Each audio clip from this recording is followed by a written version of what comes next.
오늘은 직장에서 특별히 상사에게 혹은 오너에게 회사를 운영하고 있는 분들에게 특별히 주시는 말씀으로 여러분들이 하나님의 음성을 들을 수 있기를 바랍니다. 특별히 오늘 말씀은 지난주에는 종들에게 주신 말씀이라면 오늘은 상전들에게 주신 말씀입니다. 지난주에는 직원들에게 주신 말씀이라면 오늘은 회사를 운영하는 자에게 또는 상사에게 주는 말씀인데요. 이 말씀은 상호적으로 구성이 되어 있습니다. 지금까지 우리가 읽은 에베소서는 남편과 아내, 부모와 자녀, 또한 상전과 종이 상호적인 윤리성 속에서 서로를 돌보아줘야 된다는 것입니다. 상호성이라고 하는 것은 남편만 잘해서 되는 게 아니라 아내만 잘해서 되는 게 아니라는 겁니다. 상호성이라고 하는 것은 부모와 자녀가 모두 잘해야 된다는 것입니다. 상호적이라고 하는 것은 오너와 직원이 함께 서로 잘해야 된다는 것입니다. 이것이 바로 상호성의 윤리이며 기독교는 이와 같은 상호성의 윤리를 바탕으로 해서 가정과 직장에서 자기의 생활을 감당해라고 말하고 있는 것입니다. 오늘 특별히 이 말씀은 상전들에게 이렇게 말합니다. 상전들아 너희도 그들에게 이와 같이 하고 너희도라고 하는 말은 그 앞쪽에 종들에 관한 이야기가 있었던 겁니다. 종들이 섬기고 애쓰는데 너희도 종들이 하는 것처럼 그와 같이 하라는 것입니다. 상호성의 윤리에 바탕을 두고 대하라는 것입니다. 상호적으로 대하기 위해서 상사나 오너가 생각해야 되는 것이 있습니다. 상사는 보스가 아니라 리더가 되어야 된다는 것입니다. 보스와 리더에는 상당히 큰 차이가 있습니다. 우리는 흔히 높은 지위에 있는 사람들을 보스라고 합니다. 나의 보스가 어떻다고 하는데, 보스는 위에서 지시하는 유형의 지위가 신분이 높은 사람을 보스라고 한다면, 리더라고 하는 것은 위에서 지시하는 사람이 아니라 앞에서 이끌어가는 리더를 말하는 것입니다. 여러분께 10가지의 보스와 리더를 구별하는 방법을 잠시 말씀을 드리려고 하는데요. 혹시 회사를 운영하고 있거나 혹은 직장에서 중간 이상의 위치에 있는 분들이라고 한다면 나는 보스인지 리더인지에 대해서 한번 자세히 생각해 보셔야 합니다. 왜냐하면 오늘 말씀은 상전들에게 보스가 아닌 리더에 대하여 말씀하고 있기 때문입니다. 첫 번째, 보스는 모든 것을 다 알지만 리더는 항상 배우려고 한다. 보스는 다 아는 것이 아닙니다. 늘 모른다고 생각하고 배우려는 것이 리더라는 겁니다. 두 번째입니다. 보스는 정답을 주지만 리더는 해결책을 준다. 세 번째입니다. 보스는 듣기보다는 말을 많이 하고 리더는 말하기보다는 더욱 들으려고 한다. 네 번째입니다. 보스는 지시하지만 리더는 코치를 한다. 네, 중요한 말입니다. 보스는 지시하지만 리더는 코치를 한다. 다섯 번째, 보스는 비판하지만 리더는 격려를 한다. 여섯 번째, 보스는 약점을 찾아내지만 리더는 천부적 재능을 찾아준다. 일곱 번째, 보스가 자기에게 집중한다면 리더는 우리에 집중한다. 여덟 번째, 보스가 책임을 다른 직원에게 전가한다면 리더는 오히려 책임을 스스로 진다. 아홉 번째, 보스는 자존심을 지킨다면 리더는 자신의 연약함을 드러낼 줄 안다. 열 번째, 보스는 결과를 요구한다면 리더는 할 수 있다는 영감을 불어넣어 준다. 이 정도로 보스와 리더의 차이를 구별하고 있습니다. 여러분은 어떠십니까? 여러분은 10가지 드린 항목 가운데 여러분들이 상사의 자리에 있다면 리더로서의 모습을 보이고 있습니까? 아니면 보스로서의 모습을 보이고 있습니까? 여러분, 우리는 지위가 올라가게 되면 나도 모르게 보스 같은, 부정적인 의미에서 보스 같은 모습을 갖게 됩니다. 하지만 기독교 복음이 말씀하고 있는 리더는, 기독교 복음이 우리에게 전하고 있는 높은 위치에 있는 사람의 역할은 보스가 아니라 리더가 되어야 되는데, 특별히 섬김의 리더가 되어야 된다는 것입니다. 왜냐하면 우리가 믿는 하나님께서는 우리의 보스 아닙니까? 하지만 그가 보스로서 우리에게 명령하고 지시하시는 분을 넘어서서 그는 우리에게 좋은 코치가 되고 우리를 북돋아주고 우리의 천재적인 재능을 찾아주고 우리를 위하여서 자기의 모든 것을 내어주시는 리더가 아니겠습니까? 그러므로 그리스도인들이 직장에서 혹은 회사를 경영할 때에 보스가 되기보다는 리더가 되어야 된다는 것입니다. 근데 요즘 우리가 말하는 서번트 리더십이라고 하는 이 섬김의 리더십, 종의 리더십은 사실은 예수님에게 시작된 것입니다. 세상에 수많은 보스들이 있는 시대에 예수님께서는 다른 보스들과는 다르게 리더의 섬김의 리더십의 모습을 보여주셨던 것입니다. 그는 자기의 몸을 주시면서 우리를 위하여 섬겨주셨습니다. 그는 하나님과 동등되시지만 동등됨을 취할 것으로 여기지 아니하시고 자기 자신을 낮추어 육체의 몸을 입으시고 이 땅에 오셔서 자기의 생명까지 우리를 위해 주신 섬김의 리더이신 것입니다. 그는 십자가에 죽기 전 그 전날 밤 제자들의 발을 일일이 닦아주며 교회는 보스가 세우는 것이 아니라 섬기는 리더가 세우는 것이라고 분명하게 보여주신 것을 우리는 성경을 통하여 알고 있습니다. 세상에 뛰어난 보스가 세운 회사는 한 세대가 지나고 두 세대가 지나면 무너질 수 있습니다. 세상에 보스 같은 왕들이 세운 제국은 100년, 200년 갈 수 있지만 결국은 무너질 수밖에 없습니다. 하지만 보스가 아닌 섬김의 리더로 이 땅에 오셔서 자기 자신을 내어주신 예수 그리스도께서 세우신 하나님의 나라는 2000년 동안 존재할 뿐만 아니라 영원히 존재하는 것입니다. 바로 이것이 섬김의 리더십이 만들어내는 놀라운 결과인 것입니다. 사랑하는 성도 여러분, 여러분들이 직장에서 중간에 위에 있습니까? 여러분들이 하나님께서 축복하셔서 회사를 운영하는 자리에까지 가셨습니까? 그렇다고 한다면 보스가 되지 마시고 리더가 될 수 있기를 바랍니다.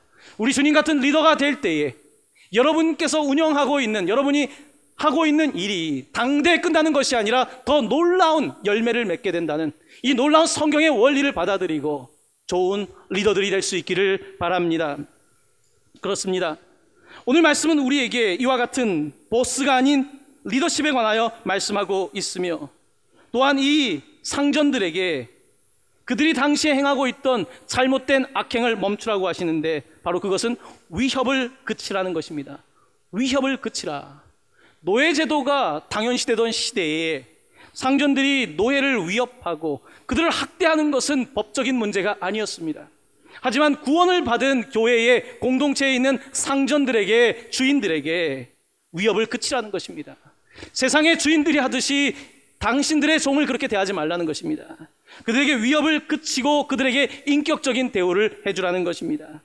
여기서 위협이라고 하는 단어는 우리 시대로 말을 번역한다면 아마 갑질이라고 할 수 있을 것입니다. 갑과 을 때문에 얼마나 많은 갈등과 논란이 있습니까? 오늘 본문은 상전들에게 위협을 그치라, 갑질을 그치라 라고 말씀하고 있는 것입니다. 내 높은 지위를 이용해서 부하 직원에게 마땅히 시켜야 될 이상의 일을 시키지 말라는 것입니다. 그에게 폭력적인 언사를 하지 말라는 것입니다. 단지 육체적인 폭력이 아니라 언어적 폭행을 하지 말 것이며 또한 여직원들에게 자기보다 부족한 더 연약한 위치에 있는 사람들에게 성폭력과 성희롱 같은 일을 하지 말라는 것입니다.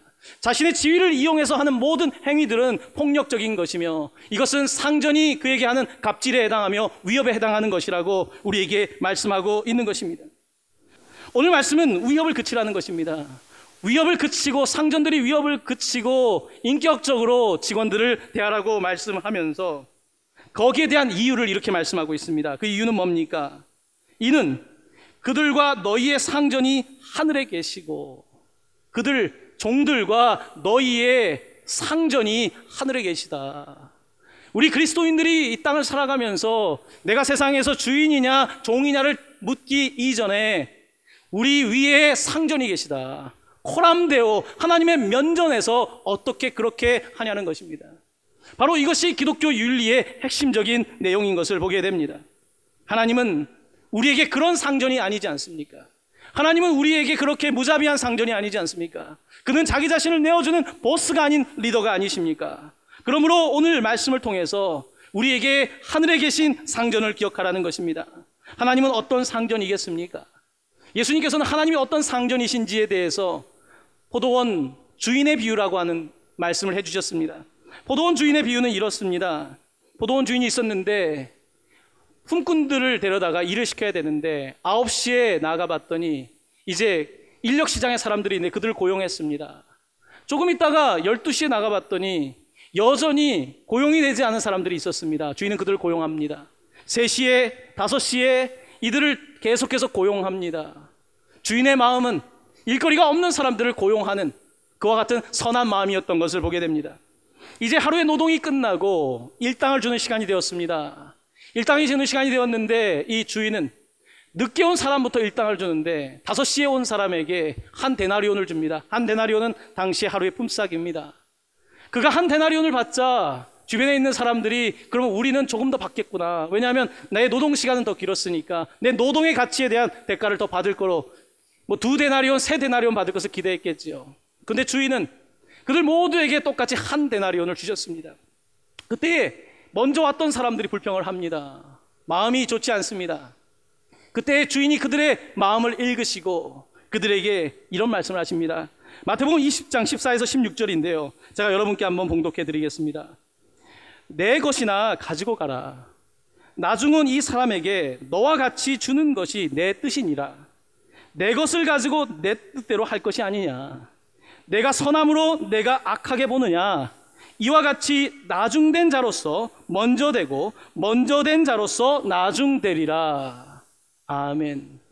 우리는 먼저 된 자로서 나중되고 나중된 자로서 먼저 된다는 이 본문의 말씀을 늦게 사업 시작했는데 대박 나기를 바라는 마음으로 나 중심적으로 생각하고 있지 않습니까? 오늘 본문은 그런 것이 아닙니다. 하나님의 마음은 물론 시간에 따라서 평가하는 것이 맞지만 하나님의 마음은 지금 고용이 되지 않은 사람들을 바라보면서 그들에게 하루의 일당이 필요하기 때문에 베푸는 것입니다. 이것이 주인의 마음입니다. 하나님의 마음입니다. 상전의 마음입니다. 하나님께서는 당시에 바리새인들과 안정적인 직장을 가지고 있는 사람들뿐만 아니라 병자와 장애인들과 가난한 사람들, 그들을 생각하시면서 이 비유를 하시며 하나님께서는 이 나중된 사람들, 기득권을 가지고 있지 못한 사람들까지 생각하시는 상전인 것을 우리에게 말씀하고 있는 것입니다. 이것이 하나님의 경제 질서입니다. 이것이 하나님의 질서이며 하나님께서는 우리에게도 하나님과 동일할 수는 없지만 그처럼 상전으로서 밑에 있는 사람들을 인격적으로 대하기를 원하신 것입니다. 근데 흥미롭게도 우리는 하나님께 은혜를 받았으면서도 시간이 지나면 그 은혜를 잊습니다. 처음에는 직장 구하기만 하면 고마웠는데 어떻게 됩니까? 이제 내가 진급을 하면 밑에 있는 직원들을 대할 때 어떻습니까? 내가 먼저 온 자로서 나중 온 사람들을 대하지 않습니까? 정규직이기 때문에 비정규직에게 오히려 더 어려운 일을 주고 있는 것은 아닙니까? 먼저 된 사람들이 나중 된다고 말씀하고 있습니다. 먼저 되어서 잘 나간다고 여러분 생각하고 있습니까? 언제든지 하나님께서는 그 순서를 바꿀 수 있는 주권자 된다고 오늘 말씀을 하고 있는 것입니다. 그러므로 먼저 된 사람들, 상사, 부하 직원 대할 때에, 자기 후임자 대할 때에 조심하라는 것입니다. 내가 오너가 됐다, 물론 노력해서 얻은 것이지만 그것이 다 내 노력만입니까? 정말 그렇습니까? 하나님의 은혜 아니면 사업이 되었겠습니까? 그러니 그 사업에 대해서도 내가 그렇게 오너이지만 사람을 함부로 대하지 말라고 성경은 우리에게 인격적인 관계에 대해서 말씀하고 있는 것입니다. 하나님은 그렇습니다. 하나님께서는 갑질하시는 하나님이 아닙니다. 하나님은 보스처럼 행동하시는 분이 아닙니다. 하나님께서는 오히려 자기 자신을 낮추시는 서번트 리더로서, 섬김의 리더로서의 모습을 보여주셨습니다. 이것은 단지 예수님의 모습뿐만 아니라 구약 성경에도 이미 나타나 있습니다. 구약 성경에 하나님은 어떤 하나님이십니까? 나그네를 돌보아야 된다, 가난한 자를 돌봐야 된다, 과부와 고아의 하나님 되신다고 분명하게 말씀하고 있지 않습니까? 여러분, 신명기에는 오너들이 어떻게 직원을 대해야 되는지에 대해서 너무나 분명한 말씀을 하나 주고 계십니다. 신명기 24장 15절 말씀인데요, 한번 화면을 보면서 한 목소리로 같이 봉독하도록 하겠습니다. 너희 형제든지 내 성문 안에 우거하는 객이든지 그를 학대하지 말며 그 품삯을 당일에 주고 해진 후까지 미루지 말라. 이는 그가 가난함으로 그 품삯을 간절히 바람이라. 그가 너를 여호와께 호소하지 않게 하라. 그렇지 않으면 그것이 내게 죄가 될 것임이라. 아멘. 무슨 말씀입니까? 너희 형제든 객이든 성문 안에 들어왔으면, 그가 적군이 아니면 성문 안에 들어왔으면 그를 잘 대해주는데, 그가 받을 품삯이 있으면 해지고 나서까지 붙잡고 있지 말라는 것입니다. 본문은 뭐라고 말합니까? 그는 가난함으로 그 품삯을 간절히 바라고 있다는 것입니다. 그가 호소하지 않게 하라는 것입니다. 주인에 대해서 하나님께 호소하는 기도를 하지 않도록 조심하라는 것입니다. 내가 고용한 직원이 나에 대해서 억울하다고, 주인 때문에 힘들다고 호소한다면 그것이 너의 죄가 된다라고 오늘 본문은 말씀하고 있는 것입니다. 신명기에는 흥미로운 또 다른 이야기가 있습니다. 여러분 당시에도 빚이 있지 않았겠습니까? 빚이 있고 저당도 있고 한 시대였다 보니까 성경에서는 당시에 가난한 사람들의 옷을 저당을 잡았습니다. 옷을 저당을 잡았는데 그 외투, 그 저당을 잡았을 때에 해가 진 후까지 그 저당물을 잡고 있지 말라는 것입니다. 왜냐하면 오늘 밤 그가 유일하게 덮을 수 있는 그 옷을 너가 저당 잡아서 밤에 가지고 있는 것은 정당하지 않다라고 말씀하고 있는 것입니다. 하나님께서는 우리가 생각하는 그런 보스가 아닙니다. 하나님께서는 그와 같은 독재자가 아니십니다. 하나님께서는 섬김의 리더십을 통하여 가장 작은 자를 돌보아 주시는 분이라는 말씀입니다. 바로 이것이 우리가 모시는 바로 상전입니다. 그는 은혜의 상전이며 우리를 용서하시며 받아주시는 상전이라는 말씀입니다. 오늘 본문의 마지막은 그 상전, 우리 하나님에 대해서 이렇게 표현하고 있습니다. 그에게는 사람을 외모로 취하는 일이 없는 줄 너희가 알미라. 그는 사람을 외모로 취하지 않는다는 것입니다. 여기서 외모로 취한다는 본문의 말씀은 그는 차별하지 않는 분이라는 뜻입니다. 그는 사람을 차별하지 않는다. 상전이기 때문에, 종이기 때문에 사회적 위치는 달랐습니다. 당시 시대가 그랬습니다. 사장도 있을 수 있고 직원도 있을 수 있고 선임도 있고 후임도 있을 수 있고 남편도 아내도 있고 사람은 다 다르지만 하나님께서는 그들을 차별하지 않는 분이심을 기억하라고 우리에게 말씀하고 있는 것입니다. 하나님께서는 우리를 차별하지 않으십니다. 하나님께서 만약에 차별하신다면 여기에 누가 있겠습니까? 하나님께서 차별하신다면 저 같은 사람이 이 자리에 있겠습니까? 하나님은 차별하지 않으시기 때문에 그리스도인들, 예수 그리스도의 구속의 은혜를 받은 사람은 차별을 하지 말라고 말씀합니다. 야고보서 2장 1절은 이렇게 말씀합니다. 내 형제들아, 영광의 주 예수 그리스도에 대한 믿음을 너희가 가졌으니 사람을 차별하여 대하지 말라. 사람을 차별하여 대하지 말라라고 분명히 말씀하고 있습니다. 바로 이것이 하나님께서 사람을 대하는 방식, 정말 좋으신 상전이 종들인 우리를 대하는 방식이라는 사실을 보게 되는 것입니다. 여러분, 한국 교회에 이 상전과 종에 관해서 놀라운 감동적인 이야기가 하나 있습니다. 아마 들으신 분들도 있겠습니다. 부천 동광교회 올해 저희 교회에 마을들로 구성되어 있지 않습니까? 이제 기쁨, 이제 신혼 공동체까지 15개 마을이 있습니다. 이 마을에 우리 리더들이 함께 전주를 갔다가 김제 지역에 있는 기역자 교회라고 하는 교회를 방문하게 됐습니다. 금산교회입니다. 이 기역자 교회는 말 그대로 교회가 기역자입니다. 한쪽은 여성들이 앉고 한쪽은 남자들이 앉고 목사님만 양쪽을 보게 되어 있고 남자 여자들은 서로 볼 일이 전혀 없습니다. 이런 기역자 교회이다 보니까 사람들이 그 교회를 방문하게 되고 한국의 과거의 역사를 바라보면서 이제 또한 교육적인 자료로도 삼습니다. 그런데 이 교회 기역자 교회인 것만 유명한 것이 아니라 그 교회에 놀라운 미담이 전해지는데요. 그 이야기는 이렇습니다. 그 당시에 그 호남 지역에서 선교를 하던 미국 장로교 화송 선교사가 약 100여 년 전에 활동을 하고 있었습니다. 그 이름은 데이트 선교사입니다. 이 데이트 선교사가 활동할 때에 당시에 마부였던, 말을 돌보던 이자익이라고 하는 머슴이 있었습니다. 그는 어린 시절 부모님을 다 잃고 조덕삼이라고 하는 사람의 집에서 머슴살이를 하고 있었습니다. 이 조덕삼 씨는 얼마나 부자였던지 당시 그 금산, 김제 근처의 지역에서 그의 땅을 밟지 않는 사람이 없을 정도라고 말했습니다. 그런데 이 데이트 선교사를 통해서 이 머슴인 이자익과 그 동네에서 가장 부유했던 조덕삼 씨가 이제 개종을 하게 됩니다.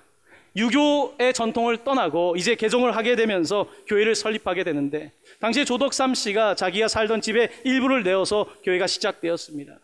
이제 교회가 계속해서 성장을 하다 보니까 교회가 장로를 선출하고 당회를 구성하고 본격적인 이제 교회로 출발을 해야 되겠는데 이제 허락을 받아서 장로 투표가 열리게 되었습니다. 사람들은 전부 다 조덕삼 씨가 그 마을의 유지였던 조덕삼 씨가 장로가 될 거라고 생각했는데 이게 웬일입니까? 당시에 머슴이었던 바로 이 이자익, 이 머슴이 장로가 된 것입니다. 얼마나 민망한 상황입니까? 100년 전 이야기니까요. 이와 같이 민망한 상황 속에서 바로 조덕삼, 나중에 장로가 되신 이분께서 놀라운 이야기를 금산교회 성도들에게 합니다. 그의 목소리입니다. 우리 금산교회는 참으로 훌륭한 일을 해냈습니다. 저희 집에서 일하고 있는 이자익 영수는 저보다 신앙의 열의가 대단합니다. 참으로 감사합니다. 나는 하나님의 뜻을 겸허히 받아들여 이자익 장로를 잘 받들고 더욱 교회를 잘 섬기겠습니다. 상전이었던 조덕삼이 바로 머슴이었던 이자익의 첫 번째 장로가 되는데 그 장로가 됨을 축하했던 이야기입니다. 그것이 끝이 아닙니다. 이 조덕삼은 자기의 머슴이었던 이자익을 평양신학교에 가게 하고 그의 신학 공부를 뒷바라지하고 그가 목사가 될 수 있도록 모든 여건을 허락했습니다. 그리고 나서 이 이자익이 목사가 된 후에 그를 이 금산교회, 자신이 두 번째 장로가 된 교회에 담임 목사로 청빙을 하게 되었다는 것입니다. 놀라운 감동의 이야기, 놀라운 구원의 이야기, 상전과 종의 경계를 허무는 이야기가 바로 100여 년 전에 바로 전라북도 김제 땅에서 있었다는 이야기를 우리는 역사를 통해서 듣고 있는 것입니다. 놀랍게도 2005년 4월 19일 대전신학교에서 이자익 목사를 기리는 출판 행사가 있었습니다. 이자익 목사 기념회가 있는데 이사장은 우리 원로 목사님이십니다. 그 자리에서 조덕삼 장로의 후손들과 이자익 목사의 후손들이 한 자리에 모여 있을 때에 이자익 목사의 손자인 이규환 장로는 조덕삼 장로의 손자인 조세영 장로에게 국회의원이셨던 조세영 장로를 말합니다. 그에게 이렇게 말을 했다고 합니다. 우리 할아버지께서 주인을 잘 만났습니다. 만약에 우리 할아버지께서 주인을 잘못 만났다면 우리들도 없고 우리 할아버지도 안 계셨을 것입니다. 사랑하는 성도 여러분, 바로 이것이 이 조덕삼 장로 같은 상전이 되는 것, 이것이 복음을 제대로 받아들인 사람의 삶의 모습인 것입니다. 이것이 우리가 받아들였던 복음의 능력입니다. 100여 년 전에 그 지역을 덮었던 복음의 능력은 바로 그리스도 안에서 상전도 종도 없고 그리스도 안에서 유대인도 비유대인도 없고 남자도 여자가 없는 놀라우신 그리스도의 복음이 바로 우리 시대를 강타했던 그 능력이었던 것을 바라보게 됩니다. 여러분, 우리 시대의 교회는 어떻습니까? 우리가 살아가는 세대는 어떻습니까? 얼마나 많은 사람들이 서로 부부간에 고소하고 얼마나 많은 형제들이 서로 고소하고 얼마나 많은 교회들이 심지어 서로를 고소하며 그렇게 마지막 우리의 삶의 주권자 대신 하나님을 인정하지 않으며 돈의 권세 앞에서 그렇게 살아가고 있습니까? 얼마 전에 어떤 청년이 신앙 상담을 하기 찾아왔던 적이 있었습니다. 그는 직장 생활하면서 너무나 견고하게 신앙생활을 하는, 회사에서도 큐티를 하고 정직하게 살아가려고 하는 청년입니다. 그가 이렇게 말합니다. 목사님, 좋은 직장에 들어갔지만 직장 생활이 너무나 힘듭니다.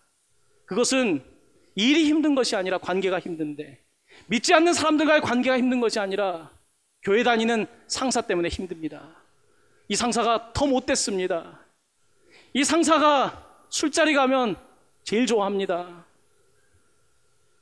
이 형제가 자기의 신앙생활을 하면서 자기는 직장에서 이렇게 힘들 줄 몰랐다는 것입니다. 이것이 우리의 현실 아닐까라는 생각을 하게 됩니다. 사랑하는 성도 여러분,